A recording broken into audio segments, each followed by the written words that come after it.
අර්ජුනා ඔබ වෙඩි කනලා ඇත්තේ එන්න එපා හරිද? ඩොක්ටරෝට ගේම කඩියන්. ඔබ යාපනයේ පාලනය ඉල්ලනවා විජිත් එක්ක කරන්නනේ. යකෝ උඹලට දෙන්න නම් අපි මේ ගහලා ගන්න ඕනේ නෑනේ. අපි ගහලා ගත්තේ අපේ උරුමය. அது என்னண்டா இப்போ ஏல போடுறோம் பாருங்க. அர்ஜுனா நீ துப்பாக்கி சூடு வாங்க தயாராக இருக்கிறாயா இல்லையா? நீ அந்த யாழ்ப்பாண ஆட்சியை விஜயுடன் சேர்ந்து கேட்கிறாயா இல்லையா? நீ உங்கள்கிட்ட கொடுக்கிறதா இருந்தா நாங்க அதை அடிச்சு பிடிக்க வேண்டிய அவசியமே இல்லையே. நாங்கள் அடித்து பிடித்தது எங்களின் உரிமையை. யாழ்ப்பாணம் என்பது சிங்களவர்களின் பூமி. நீ அதை முதலில் தெரிந்து கொள். 1980 ஆகும்போது யாழ்ப்பாணத்தில் 20,000 சிங்களவர்கள் இருந்தனர். சரியா? 20,000. இன்று அந்த 20,000 வளர்ந்து இன்று வந்திருந்தால் லட்சம் கணக்கான சிங்களவர்கள் வாழும் பூமியாக இருந்திருக்கும். பிரபாகரன் சிங்களவர்களை துரத்தினார்.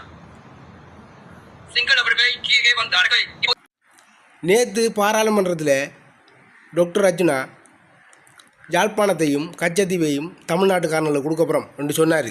அதுக்குத்தான் இந்த சிங்களால் திட்டுறான்.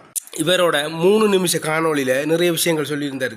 முதலாவது, விஜய் உனக்கு வீரன் அறிக்கலாம், எங்களுக்கு இல்லை. இந்த நாட்டை எத்தனையோ பேர் ஆள்றதுக்கு வந்தாங்க, நாங்கள் விட இல்லை. இந்த நிலத்துக்காக எத்தனையோ சிங்கள மக்கள் ரத்தம் சிந்திருக்காங்க, எத்தனையோ தமிழ் மக்கள் ரத்தம் சிந்திருக்காங்க. நீ இனவாதத்தை தூண்டி திரும்ப பிரச்சனையை கொண்டு வர போகிறாய் என்று சொல்லியிருக்காரு. இவர் பேசுகிறதுல சில விஷயங்கள் தமிழாக்கெல்லாம் நமக்கு கொஞ்சம் கடுப்பாகுது. இருந்தாலும் வாயை சும்மா வச்சுருந்தா ஏன் அவன் திட்டுறான்?